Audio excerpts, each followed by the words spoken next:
हाँ तो चलो यार शुरू करते हैं। तो आज का अपना सवाल है मिनिमम पाथ सम। ठीक है, मिनिमम पाथ सम ये अपना सवाल है। तो ये क्या कहता है ये सुनते हैं। मान लो एक पर्सन है राम।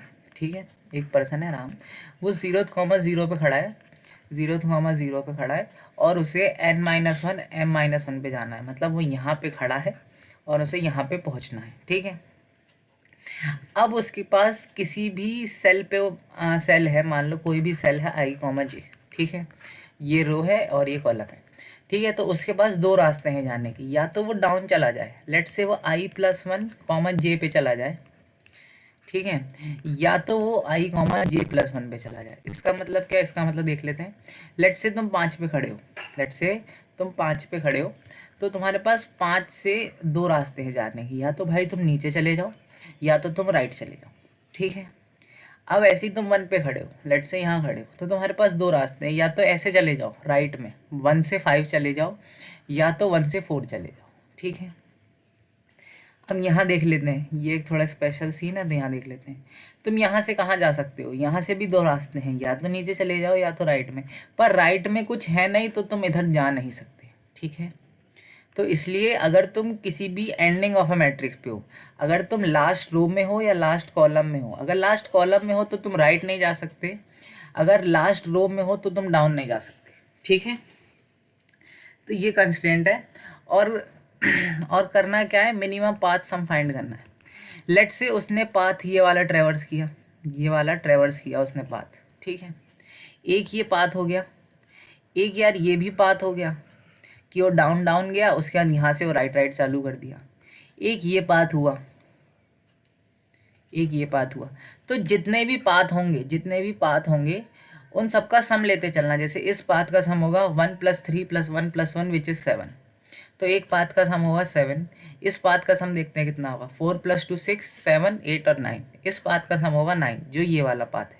ठीक है, इस पाथ का सम कितना होगा, 5+3 8 8+1 9 10 और 11। इस पाथ का सम होगा 11। तो ये अज्यूम 3 पाथ थे, और भी पाथ हो सकते हैं या जो भी हो सकता है। इसका मिनिमम सम कितना आएगा, 7। तो तुम्हें अपना आंसर 7 रिटर्न करना है।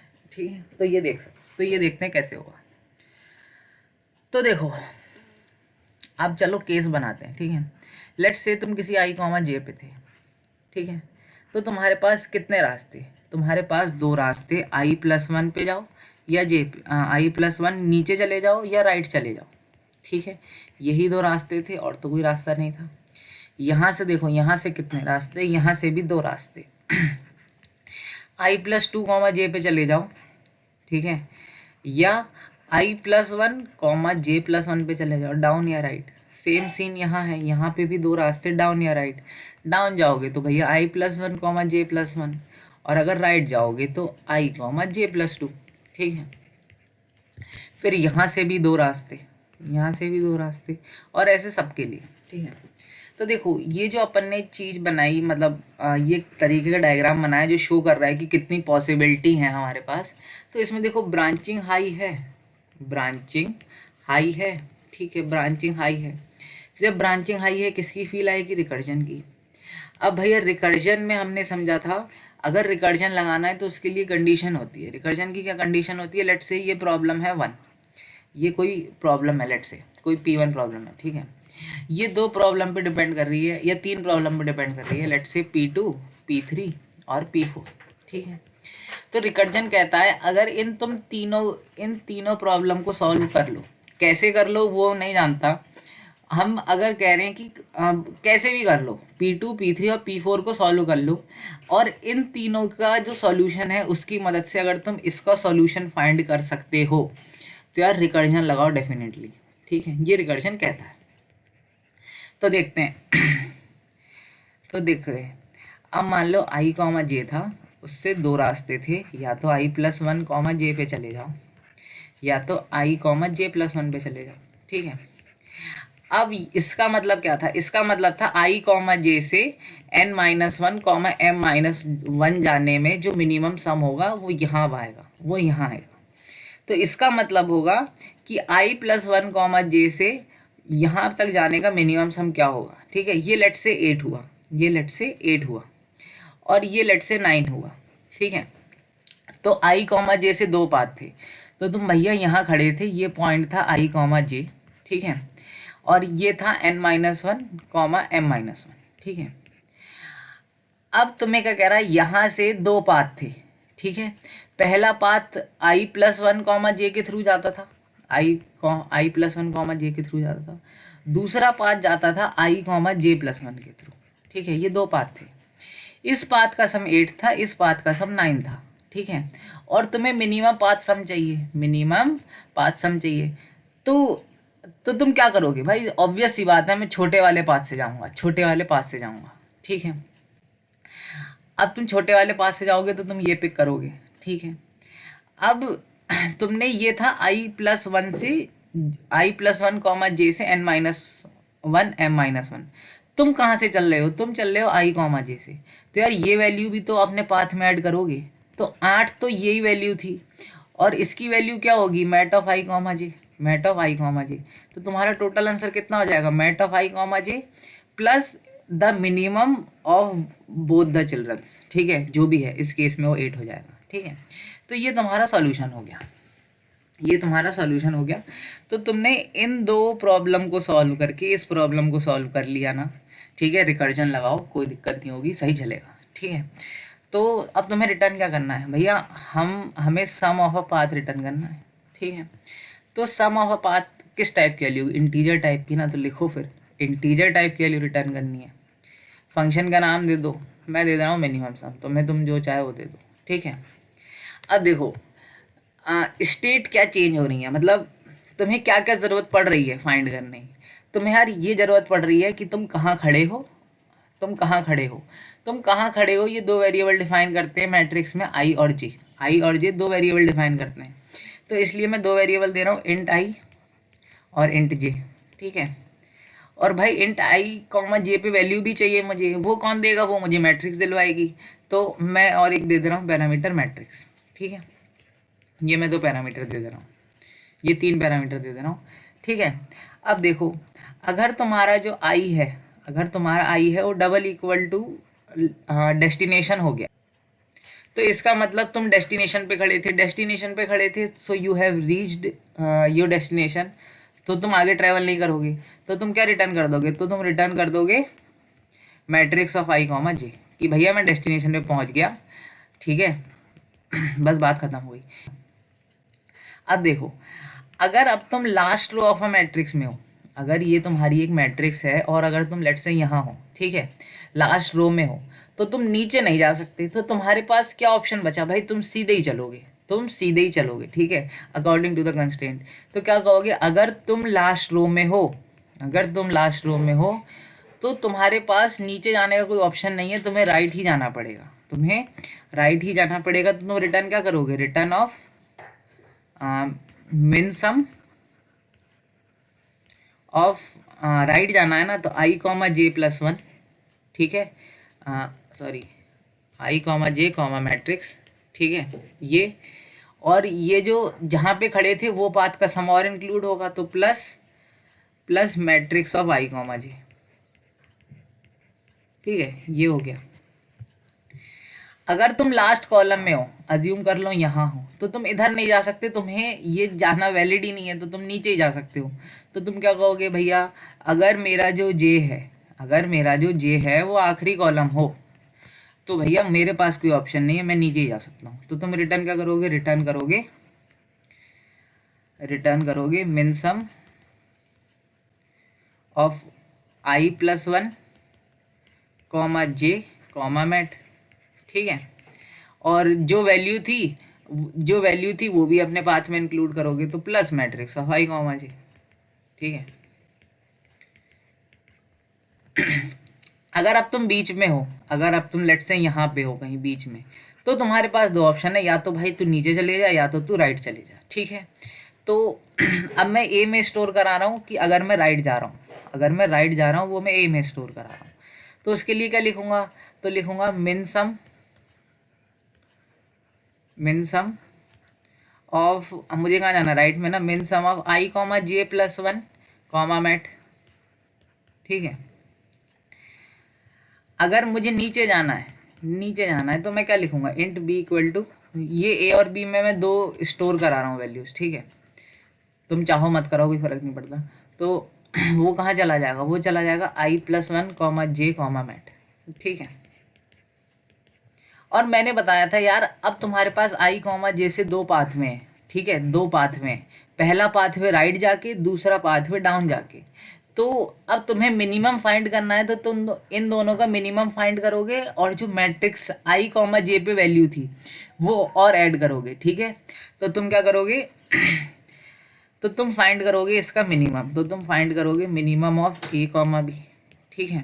तो तुमने यहाँ पे जोड़ दिया matrix of I comma J, ठीक है, matrix of I comma J, और इस आंसर को रिटर्न करा दिया, इस आंसर को रिटर्न करा दिया। ये मेरा रिकर्जन हो गया, ये मेरा रिकर्जन कंप्लीट हो गया, ठीक है। तो ये रिकर्सिव कोड था। अब इसकी टाइम कॉम्प्लेक्सिटी देखते हैं। तो यार देखो, हर indexes for an I comma J you have two choices. या तो तुम नीचे जाओ, मतलब या तो तुम डाउन जाओ या तो राइट जाओ। फिर यहाँ से भी तुम्हारे पास दो चॉइसें होंगी, ठीक है। फिर यहाँ से भी तुम्हारे पास दो चॉइसें होंगी। तो हर पॉइंट से दो चॉइसें हैं। कितने नंबर ऑफ पॉइंट्स हैं तुम्हारी मैट्रिक्स में?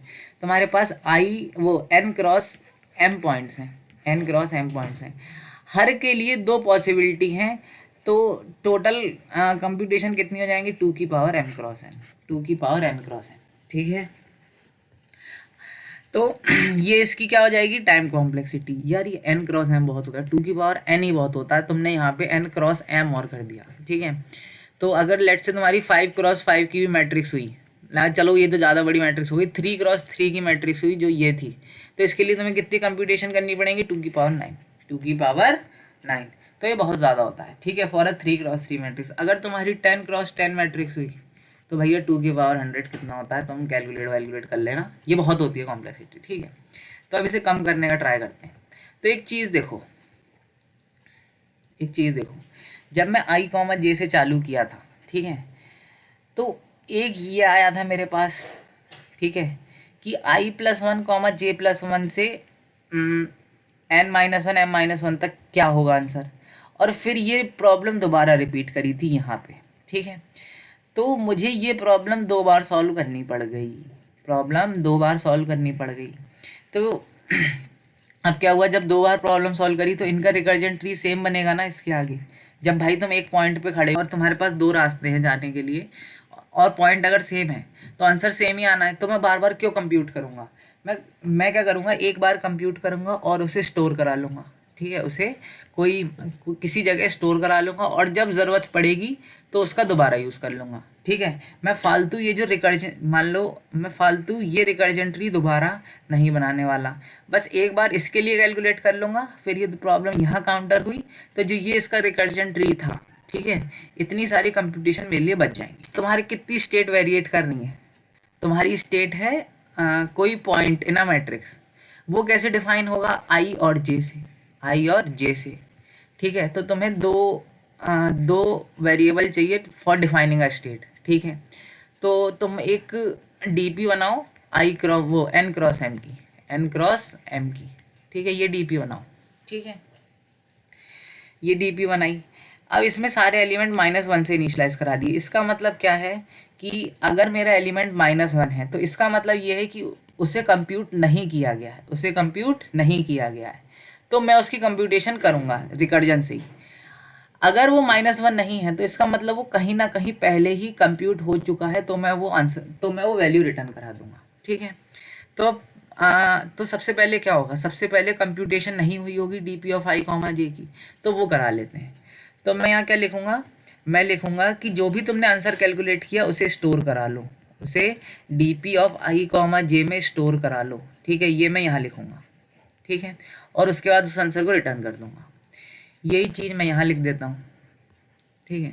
तो DP of I comma J जो आंसर था उसे स्टोर करा लो, और एक कहाँ लिखूँगा और एक यहाँ लिखूँगा। तो यहाँ लिखूँगा डीपी ऑफ आई कॉमा जे, भैया जो आई कॉमा जे का जो भी सॉल्यूशन था वो तुम यहाँ पे स्टोर करवा लो, ठीक है, और उसे रिटर्न करवा दो। ये मैंने यहाँ लिख दिया। अब जब ये प्रॉब्लम दोबारा एनकाउंटर होगी तो मुझे ये जो रिकर्जन कॉल थी ये सारी, ठीक है, इनमें से कोई एक चलेगी, ठीक है, समझ रहा हूँ, पर चलेगी तो, ठीक है। तो इन रिकर्जन कॉल से मेरे को बचना है, इन रिकर्जन कॉल से मेरे को बचना है। तो मैं कहाँ लिखूँ, सबसे अप्रोप्रिएट है मैं यहाँ लिख दूँ कि अगर मेरा D P of I comma J -1 नहीं है, -1 नहीं है, तो इसका मतलब उसे पहले कंप्यूट कर लिया गया है, दोबारा कंप्यूट करने की ज़रूरत नहीं है, चुपचाप रिटर्न कर दो D P of I comma J, D P of I comma J जो भी वैल्यू थी वो रिटर्न कर दो, ठीक है। वो मैं यहाँ रिटर्न कर दिया, ठीक है। तो मैंने कंप्यूटेशन अपनी कम कर ली। अब देखते हैं कितनी कम कर ली, ये भी देख लेते हैं। तो देखो, हर आई कॉमा जे स्टेट जो थी तुम्हें उसे एक बार कंप्यूट करना पड़ेगा, ठीक है, और जब दोबारा एनकाउंटर होगी तो बस वैल्यू रिटर्न करनी पड़ेगी, कंप्यूटेशन नहीं करना पड़ेगा। So for every I comma J you have to compute it only 1 time, ठीक है साहब। तो कितने नंबर ऑफ एलिमेंट हैं, एलिमेंट है n cross m, n cross m element है। हर एलिमेंट की तुम कंप्यूटेशन एक बार कर रहे हो ना, ठीक है, बार बार तो नहीं कर रहे। तो टाइम कॉम्प्लेक्सिटी कितनी हो जाएगी, O of n cross m, ठीक है। ये हो गई इसकी टाइम कॉम्प्लेक्सिटी। क्या तुमने कोई स्पेस एलोकेट की, हाँ भाई, स्टोर कराने के लिए मैंने एक डीपी कैलकुलेट की थी, जो डीपी का साइज़ था वो था n क्रॉस m, मतलब जो गिवन मैट्रिक्स थी उसी के साइज़ के इक्वल है, ठीक है। तो तुमने एक स्पेस एलोकेट की, जब तुमने स्पेस एलोकेट की, ठीक है, तो इसकी स्पेस कॉम्प्लेक्सिटी कितनी हो जाएगी, O of n cross m, ठीक है। ये इसकी स्पेस कॉम्प्लेक्सिटी हो जाएगी, ये इसकी टाइम कॉम्प्लेक्सिटी हो जाएगी।